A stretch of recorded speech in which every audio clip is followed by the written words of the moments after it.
نحمده ونصلي ونسلم على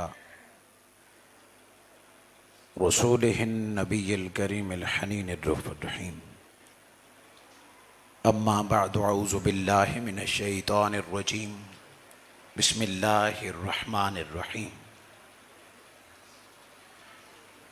إن أرسلناك شاهد. صدق الله مولانا العظيم.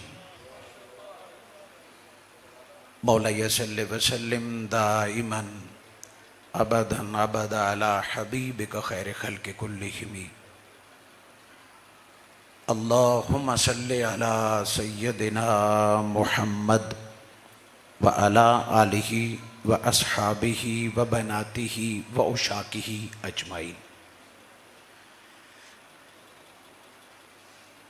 صد بار شکر اس پیدا کرنے والی ذات کا جس کی عنایت کردہ توفیق اور فضل و کرم سے مجھ جیسا پر تقصیر اور حقیر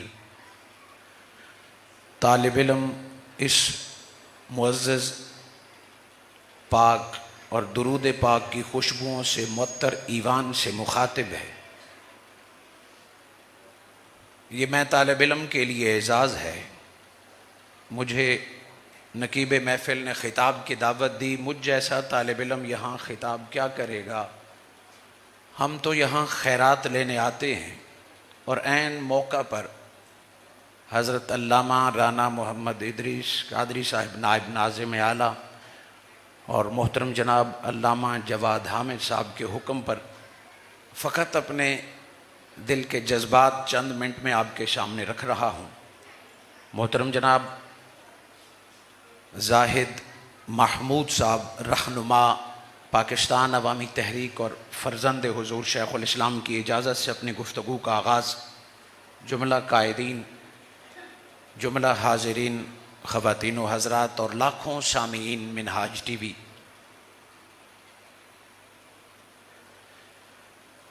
میں نے حضور صلی اللہ علیہ وآلہ وسلم کے اسماء مبارکہ میں سے ایک اسم مبارک تلاوت کرنے کا اعزاز حاصل کیا. شاہد. شاہد کا معنی ہے گواہ، دیکھنے والا، موجود. میرا فقط سوال یہ ہے کہ پاکستان اور دنیا میں کروڑوں لوگ ترتیب کے ساتھ روزانہ درود پاک آقا کی بارگاہ میں بھیجتے ہیں، پھر منہاج القرآن کے زیر اہتمام حلقات درود قائم ہوتے ہیں، اور پھر ہر ماہ ایک نظم کے ساتھ حضور شیخ الاسلام کے حکم پر ختم صلاۃ النبی منعقد ہوتی ہے. اجر و ثواب اپنی جگہ پر، بخشش اور مغفرت کے وعدے اپنی جگہ پر. کیا ہمارے حلقات درود اور ان کی انتظامیہ، کیا ہمارے اس ختم اور اس کی انتظامیہ سے میرے آقا واقف ہیں؟ کیا میرے آقا اس کو دیکھ رہے ہیں؟ کیا میرے آقا سن رہے ہیں؟ اگر ایمان کے اس مقام پہ ہیں کہ آقا دیکھ بھی رہے ہیں اور سن بھی رہے ہیں کہ آج گنبد خضرا سے محبت کرنے والے منہاج القرآن میں بیٹھ کے مجھ پر کروڑوں درود پاک بھیج رہے ہیں. اللہ جل مجدہ نے فرمایا ان اللہ و ملائکتہ یصلون علی النبی یا ایھا الذین آمنوا صلوا.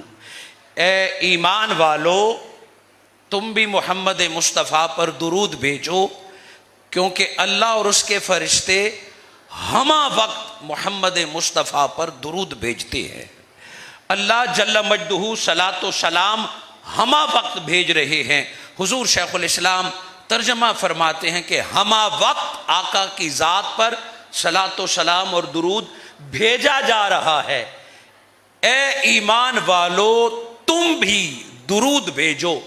ہمہ وقت کی شرط نہیں ہے، پر پہلے بتا دیا کہ وہاں سے تو ہمہ وقت صلاۃ و سلام ہے.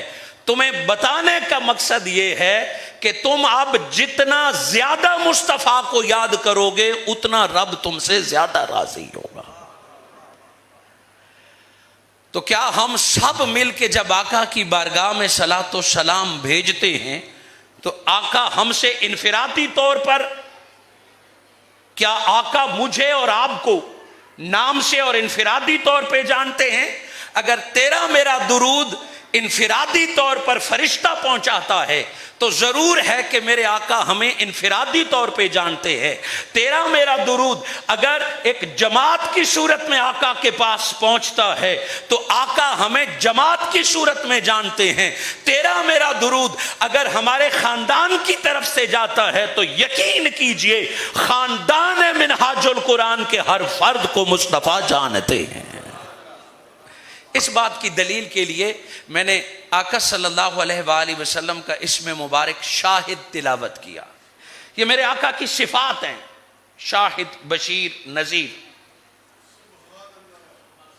حضور صلی اللہ علیہ وآلہ وسلم نے دنیا سے پردہ فرمایا، کیا میرے آقا صرف 63 برس کے لیے شاہد تھے؟ کیا میرے آقا صرف 63 برس کے لیے بشیر اور نذیر تھے؟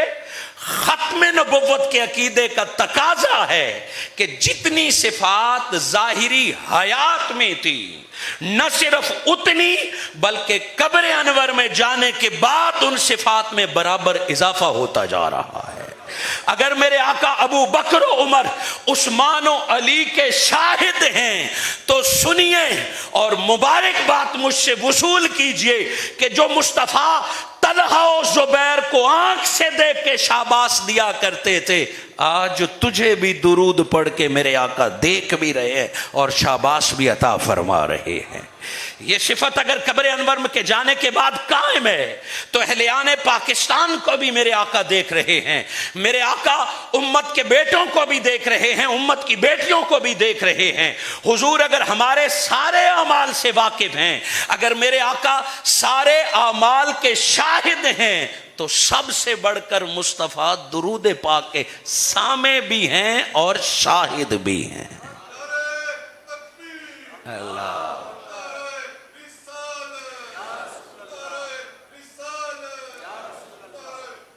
یہ فقط ایک ایکٹیویٹی نہیں ہے، یہ فقط ایک تحریکی ضرورت نہیں ہے، یہ فقط اجر و ثواب کا ایک عمل نہیں ہے۔ حضور شیخ الاسلام ڈاکٹر محمد طاہر القادری نے در حقیقت گوشے درود کی بنیاد رکھ کر آپ کو اور مجھے وظیفہ منہاج دے کے ہمہ وقت محمد مصطفیٰ کے سامنے پیش کر دیا ہے۔ گویا جو فرد درود پاک پڑھتا رہتا ہے وہ ایک لمحہ نگاہ مصطفیٰ میں بھی ہوتا ہے اور دعا مصطفیٰ میں بھی ہوتا ہے۔ امام جلال الدین سیوطی رحمت اللہ علیہ خصائص کبریٰ میں میرے آقا کے کچھ خصائص بیان فرماتے ہیں تو بے شمار، مگر کچھ خصائص بیان فرماتے ہیں وہ کسی اور کو اللہ نے عطا نہیں فرمائے۔ کچھ خصائص ایسے ہیں جو صرف ذات مصطفیٰ، کچھ انفرادیت ایسی ہے جو صرف ذات مصطفیٰ، دنیا لا الہ الا اللہ محمد الرسول اللہ پڑھ کے کفر کی غلاظت سے پاک ہوتی ہے اور دائرہ اسلام میں داخل ہوتی ہے، دنیا نام محمد سے پاک ہو کے دائرہ اسلام میں داخل ہوتی ہے، اور میرے آقا خود اپنا ذکر فرماتے ہیں، لا الہ الا اللہ انی رسول اللہ۔ حضور بھی پڑھتے ہیں کہ میں بھی اللہ کا رسول ہوں۔ گویا ذکر مصطفیٰ اور مقام مصطفیٰ ایسا ذکر ہے کہ رب خود کر کے مصطفیٰ سے بھی کرواتا ہے اور مصطفیٰ کی امت سے بھی کرواتا ہے۔ خصائص مصطفیٰ میں سے ہے کہ جب تک اللہ کا ذکر جاری رہے گا تب تک محمد مصطفیٰ کا ذکر جاری رہے گا۔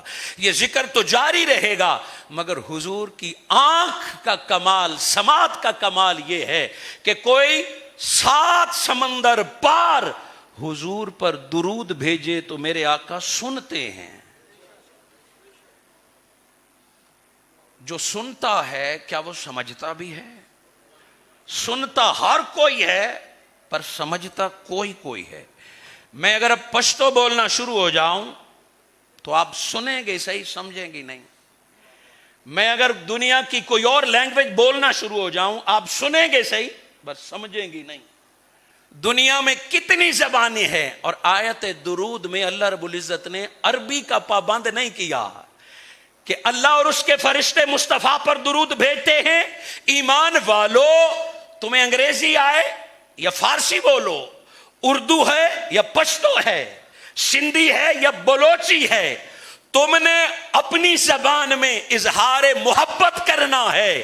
یہ خصوصیت مصطفیٰ ہے جو اپنے علاقے میں بیٹھ کر اپنی جس زبان میں مصطفیٰ سے اظہار محبت فرماتا ہے، مصطفیٰ امتی کے ہر زبان کو سنتے بھی ہیں، سمجھتے بھی ہیں، اور اسی زبان میں جواب بھی عطا فرما سکتے ہیں۔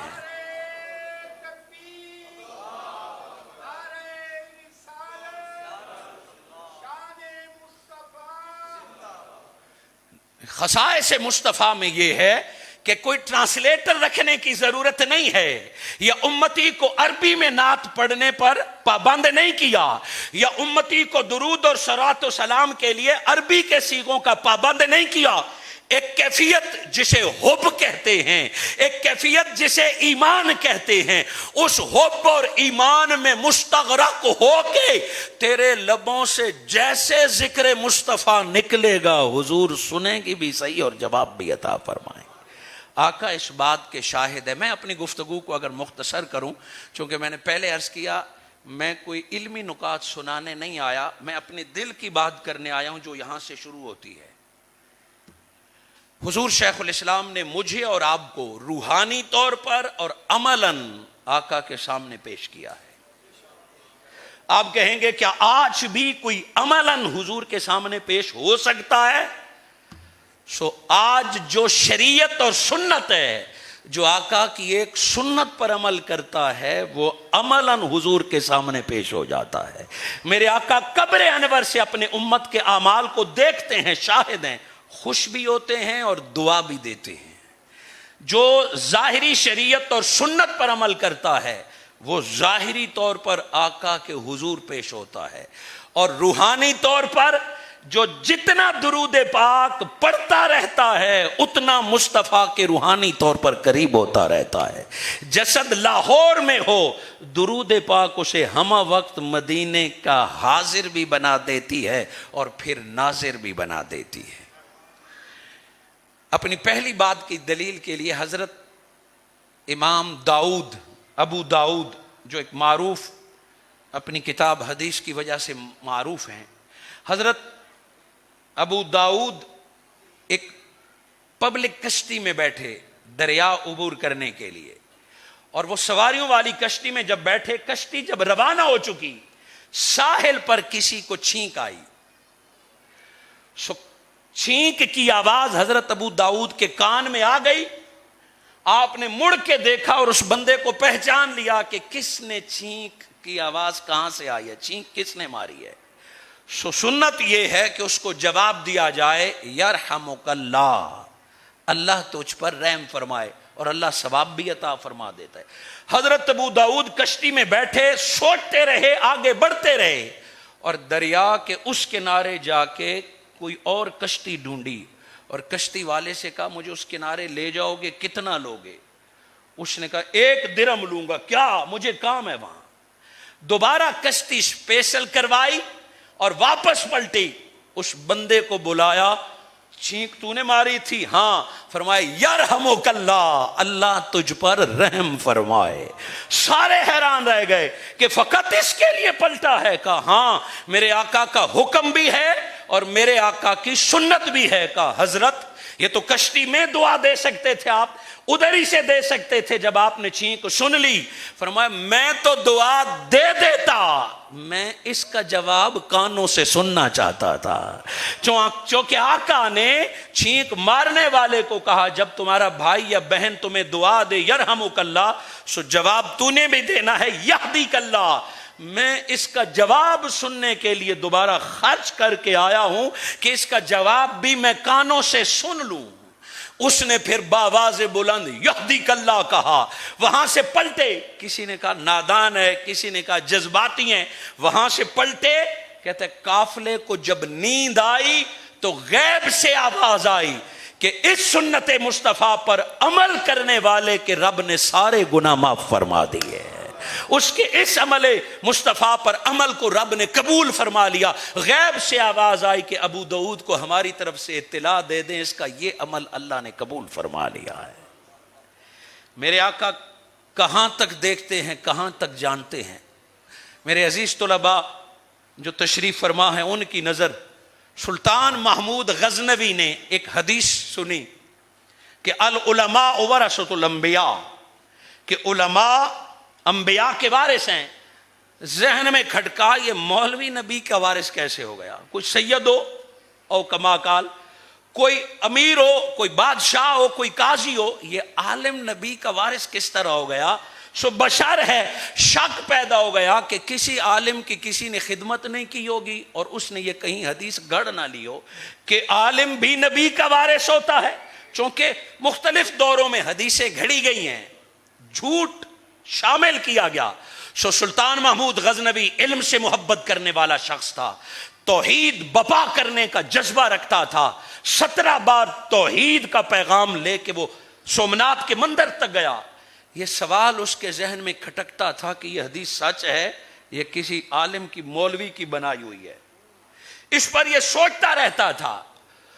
دوسرا, کسی نے تانا دیا کہ تو اپنے والد کے نام کے ساتھ سبکتگین نہ لکھا کر.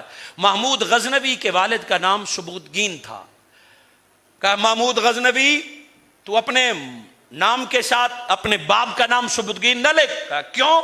کہ تیرا باپ سبکتگین نہیں ہے, تو خامخواہ کا شہزادہ بن گیا ہے, تو خامخواہ کا وارث بن گیا ہے. سبکتگین تو کہیں سے تمہیں اٹھا کے لایا تھا, تمہیں پالا پوسا, اور تم وارث بن بیٹھے. سو مخالفین یہ تانا دیا کرتے تھے کہ باپ کا بیٹا نہیں کسی اور کا ہے. سو محمود غزنوی تنہائی میں اس پر آنسو بہاتا تھا, چونکہ نہ اس طرح کا شجرہ تھا نہ ڈی این اے ٹیسٹ تھا. اس بات پر وہ آنسو بہاتا تھا کہ مجھے کون بتائے. ماں تھی جو دنیا سے گزر گئی کہ میرا باپ کون ہے. اگر سبکتگین میرا باپ نہیں تو مجھے اصلی باپ کا تو پتا چلے کہ میں جا کے اس سے ملوں. اس بات پر وہ آنسو بہاتا رہتا تھا. اور جب بھی سبکتگین درود پڑھتا تھا بیٹھ کر تو اس کے ذہن میں سوال پیدا ہوتا تھا,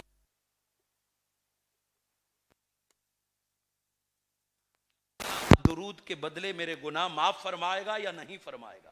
یہ 3 سوال اس کے ذہن میں ہر وقت کھٹکتے رہتے. کہتے ہیں کہ ایک شام اپنے سپاہیوں کو لے کے گشت پہ نکلے. اندھیری رات میں فانوس روشن کر کے گشت پہ نکلے تو ایک بازار میں مڑے تو کوئی کباب بیچنے والا پکا کے کباب بیچ رہا ہے. گاہکوں کے ہاتھ میں پیسے ہیں اور وہ کباب خریدنے کے انتظار میں ہیں.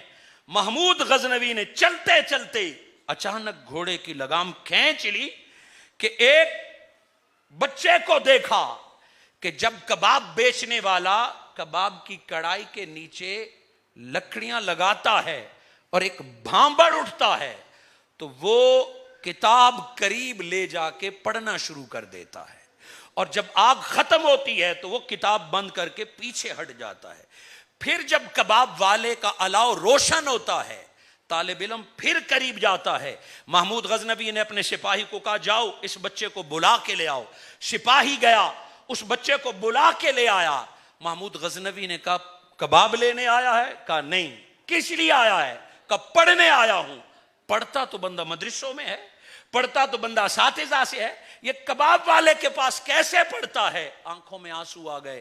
بادشاہ سلامت, گھر میں جلانے کو چراغ نہیں ہے, چراغ ہے تو اس میں تیل نہیں ہے. صبح استاد کو سبق سنانا ہوتا ہے. میں دینی طالب علم ہوں, مدرسے کا طالب علم ہوں. سو جب تک کباب والے کی دکان چلتی رہتی ہے تب تک میں اپنا ہوم ورک کرتا رہتا ہوں, تب تک میں کتاب پڑھتا رہتا ہوں. محمود غزنوی کو مدرسے کے اس طالب علم پر رشک آ گیا. اپنا فانوس اس کے حوالے کیا, اپنا چراغ اس کے حوالے کیا. جا بیٹا پڑھ, جب تک پڑھتا رہے گا اس فانوس کا خرچہ ذاتی طور پر محمود غزنوی خود برداشت کرتا رہے گا. اس طالب علم کی تو عید ہو گئی, وہ چراغ لے کے گھر گیا, پڑھنا شروع ہو گیا. محمود غزنوی خود کہتے ہیں کہ جب رات ہوئی عشاء کے بعد وظائف پڑھ کے وہ سوئے, وہ سوئے مقدر جاگ گئے، سامنے دیکھتے ہیں میرے آقا محمد مصطفیٰ دیدار عطا فرماتے ہیں، اور میرے آقا دو جملے میں محمود غزنوی کے سارے مسئلے حل کرتے ہیں۔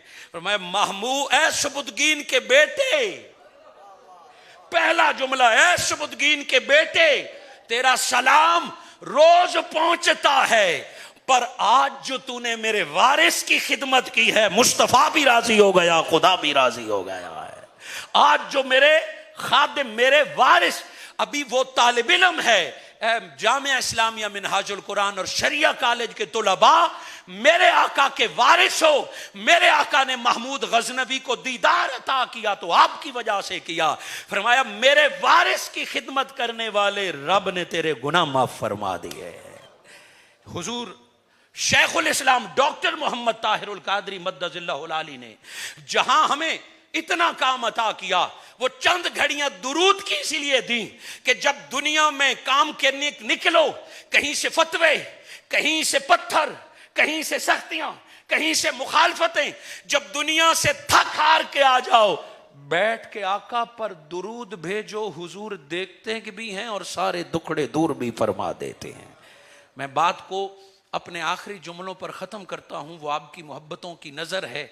ابھی برادرم شکیل صاحب جب نعت سنا رہے تھے تو یہ واقعہ ابھی مجھے یاد آیا، برسوں پہلے کی بات ہے کہ میرے آقا تو آقا، حضور کی آل بھی سب کچھ جانتی ہے اور میرے آقا کے وارث بھی سب کچھ جانتے ہیں۔ 2016 کی بات ہے اور مجھے خوش قسمتی کہیں سے دعوت ملی، ہماری ویمن لیگ کی باجیوں نے سیرت سیدہ طیبہ فاطمۃ الزہرا کے لیے ایک پروگرام ترتیب دیا، غالباً حافظ آباد کا تھا یا سرگودے کا تھا، وہ میں نے لکھا ہوا ہے چونکہ آج پھر اچانک گفتگو ہو گئی، سو میں اس کے لیے تیاری کرتا رہا۔ این جب گاڑی میں بیٹھا جلسے کے قریب آیا تو حضور شیخ الاسلام ڈاکٹر محمد طاہر القادری مدد اللہ العالی کا وہ کلپ میں نے سنا کہ میرے شیخ فرماتے ہیں کہ میں ڈائریکٹ روضہ رسول پہ نہیں جاتا، میں پہلے جنت البقیع جاتا ہوں اور سیدہ کے بارگاہ میں عرض کرتا ہوں، وہ لفظ میں نہیں کہتا، حضور شیخ الاسلام نے کہا ہے تو حق ہے کہ یا فاطمہ غلام آیا ہے، بابا کو کہیے غلام کو قبول فرما لیجیے، خیرات ڈال دیجیے۔ یہ جملے ایسے تھے، خطاب تو خطاب مجھ پر میں نے پہلی دفعہ یہ سنا، چونکہ اس خطاب میں شریک نہیں تھا، یہ جملے میں نے پہلی دفعہ سنے، سو میرے دل میں ایک حسرت اٹھی کہ ابھی چند ماہ پہلے میں مدینے گیا، میں تو بیتابی سے دوڑ کے چلا گیا گنبد خضرا، اگلی بار اگر مجھے حاضری کا شرف ملا تو میں بھی ایسے ہی کروں گا، پہلے سیدہ کی بارگاہ میں جاؤں گا، حضور شیخ الاسلام کی سنت کے مطابق پھر گنبد خضرا پر حاضری دوں گا، بڑی توجہ سے اور گوشے درود کے سائے تلے میں مکمل آپ لوگوں کو گواہ بنا کر روز حشر ان جملوں کا ذمہ دار ہوں کہ میں نے فقط اتنا سوچا کہ حضور شیخ الاسلام نے اگر یہ کیا ہے تو اگلی بار میں بھی ایسا کروں گا۔ میرے بے اختیار آنسو نکلے سیدہ طیبہ کے اس والہانہ محبت حضور شیخ الاسلام کے انداز پر۔ میں گیا، میں نے خطاب کیا تو اس میں بھی یہ وہ کیفیت طاری تھی، اور پھر میں نے یہ خطاب میں بھی جملے کہہ دیے کہ ابھی چند ماہ پہلے میں ہو کے آیا ہوں، اب میں جب بھی گیا تو اسی طرح جاؤں گا جیسے حضور شیخ الاسلام سیدہ طیبہ کی بارگاہ میں گئے۔ خطاب ختم ہوا، گھنٹے ڈیڑھ کا تھا، میں گاڑی میں بیٹھا، رات کے 1:30-2 بجے ہیں، باہر کسی ملک سے مجھے کال آئی، اور وہ کال ہمارے برادرم نظامت دعوت کے قابل فخر ساتھی علامہ سعید الحسن صاحب جو اس وقت امریکہ میں ہے، ان کی کال تھی۔ علیک سلیک کے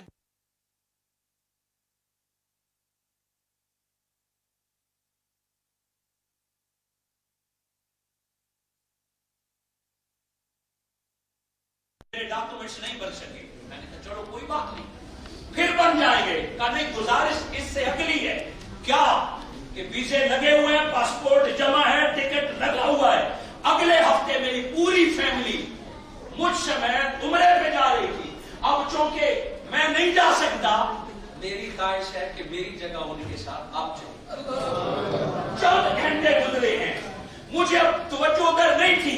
میں نے کہا سید میرے پاس اس وقت اتنے اسباب نہیں ہیں، میں تیار نہیں ہوں فوراً. کچھ عرصہ پہلے بتاتا.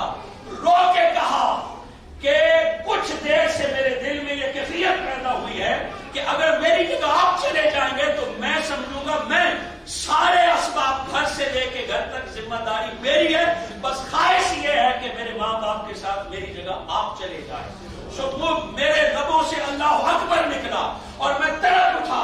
کہتے ہیں کیوں؟ میں کہا سید یہ تو نہیں بول رہا، چھوٹے منہ اور بڑا بول. میں نے سیدہ طیبہ کی بارگاہ میں اپنی گزارش کی تھی کہ اگر میں پھر آیا تو آپ سے پہلے ملوں گا، کہ اگر کو چھوڑو صبح تیاری کرو تو میں مدینے بلایا. یہ علی برادر شہید صاحب نے جس محبت سے پڑھا تو وہ کیفیت مجھے یاد ہو گئی. آقا تو آقا کی اولاد بھی اپنے محبت کرنے والوں کو جانتے ہیں. برادر جواد صاحب کی اجازت سے، چونکہ وہ ایڈمن سرپرست ہیں، میں ایک ذاتی گزارش اور خواہش سے، یہ تو سیدہ طیبہ فاطمہ تو زہرا ہے. اگلی بات میں طالب علم کی، آج سے 10-12 سال پہلے دوران نظامت دعوت میں بھی آنے سے پہلے، اور یہ میں اس لیے نہیں سنا رہا کہ اپنی، میں گزارش کروں گا آپ کی وساطت سے پورے پاکستان کے منہاج القرآن کے احباب سے.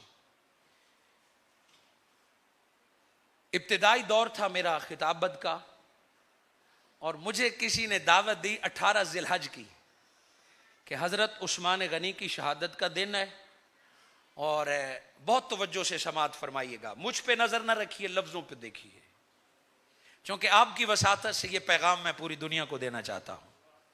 جو ابھی علامہ صابر کمال وٹو صاحب نے میرے لیے لفظ بولے، وہ لفظ میں اگر کچھ حقیقت ہے تو وہ اس واقعے کی وجہ سے ہے.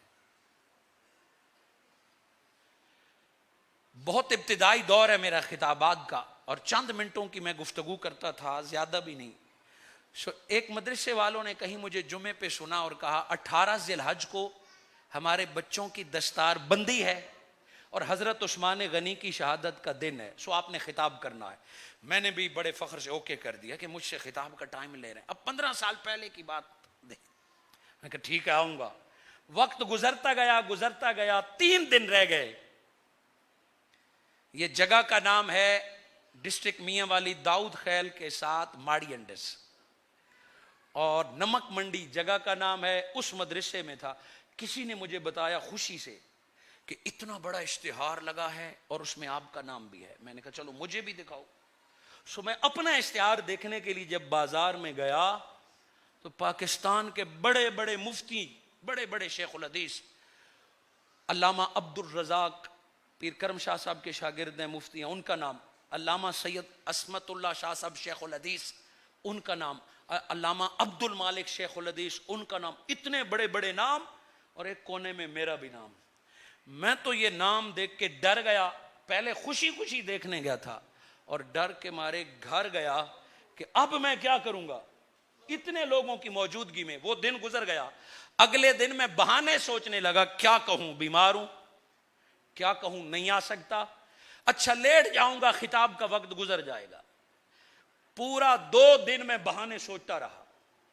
آخری دن ان کا پیغام ملا کہ آخری خطاب بھی 10-15 منٹ کا آپ کا ہے. یہ علماء شیخ الحدیث، بعد میں ہم نوجوانوں کے انسپائریشن کے لیے آخری، اب اور بھی میرے پسینے نکل آئے. آخری دن ہے.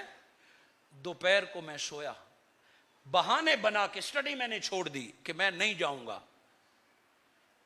ہم وہ خوش نصیب ہیں کہ حضور شیخ الاسلام ڈاکٹر محمد طاہر القادری مدظ اللہ العالی خواب میں ملتے ہیں. یہ سامنے والا گراؤنڈ، سنہری دھوپ، لاکھوں لوگ بیٹھے ہیں، اور میں اس بات پہ خوش ہو گیا کہ مجھے آج کرسی کے پاس جگہ ملی.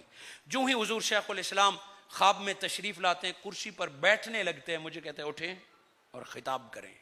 میں نے کہا حضور میری تیاری نہیں. جیسے آج علامہ رانا ادریس صاحب سے میں نے یہی گزارش اور بہانہ کیا. میں نے کہا حضور میری تیاری نہیں. حضور شیخ الاسلام نے ایک جلال بھرے انداز میں کہا تیاری نہیں ہے؟ خلق الموت والحیات کا آپ کو پتہ نہیں ہے؟ میں نے کہا جی پتہ ہے مجھے. اتنا کہہ کے حضور شیخ الاسلام کے سامنے خلق الموت والحیات پہ میں شروع ہوا. چند جملے ترجمے اور تشریح کے بعد میں نے حضرت عثمان غنی سے جوڑا کہ حضرت عثمان غنی کی زندگی قرآن جمع کرتے کرتے گزری، اور جب موت بھی آئی جھولی میں قرآن ہے، گردن سے نکلنے والا خون قرآن پہ گرتا ہے۔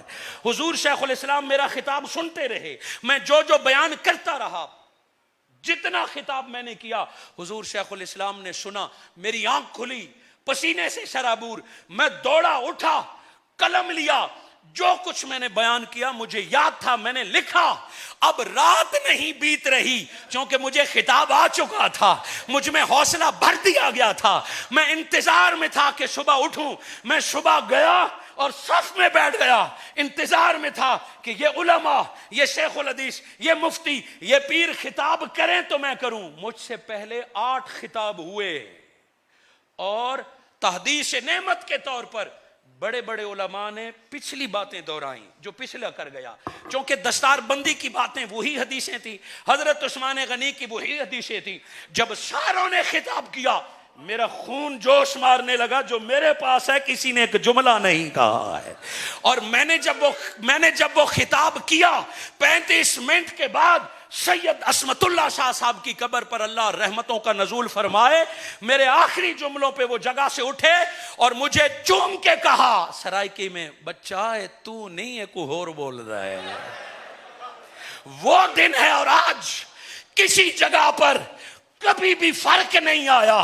جس نے جب کہا ہے جھولی پہلاتے ہیں، میرے آقا بھی عطا کرتے ہیں، میرے شیخ بھی عطا فرماتے ہیں۔ آج اگر ہم دین کا کام کرتے ہیں، خدا بھی جانتا ہے، مصطفیٰ بھی جانتا ہے، نام محمد کی قسم میرا یہ عقیدہ ہے کہ طاہر القادری اپنے ہر کارکن کو بھی جانتے ہیں، وہ جو سوچتا ہے وہ دیکھ بھی رہے ہیں اور وہ جانتے بھی ہیں۔ میری آخری گزارش اس ساری، میں کبھی بھی آج کی تقریر نہیں کرتا چونکہ بغیر تیاری کے یوں آنا، پچھلے مقام کی حفاظت کا علماء کو بڑا فکر ہوتا ہے کہ لوگ میرے بارے میں کیا سوچیں گے، میں کیا بول کے آؤں گا، یہ اصول ہوتا ہے علماء کا۔ اس دن کے بعد واللہ مجھے کوئی پریشانی نہیں ہوتی، میرے ساتھیوں سے کبھی پوچھ لیں، یہ طاہر القادری کی کرامت آپ کے سامنے بول رہی ہے۔